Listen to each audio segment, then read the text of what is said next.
Son menos conocidas y más antiguas que las famosas pirámides de Giza. A 30 kilómetros al sur, en la localidad de Dashur, se hallan unos monumentos que muestran la evolución en su construcción hasta llegar a tener una forma triangular perfecta. Tras haber sido acondicionadas, los visitantes ya pueden acceder al interior de la pirámide roja y de la pirámide acodada, con el pago de 60 libras egipcias, poco más de $3, y fuera del circuito turístico masivo. Algo que turistas como Beatriz Pérez valoran muy positivamente.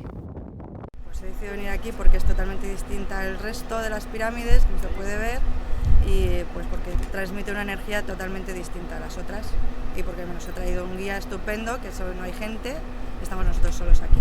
Fantástico.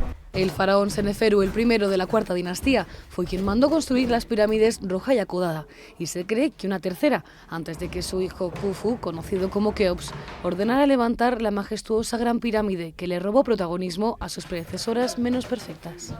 La pirámide acodada y romboidal, la más antigua, es la única que mantiene parte del revestimiento original de piedra caliza, pero su estructura no era del todo triangular.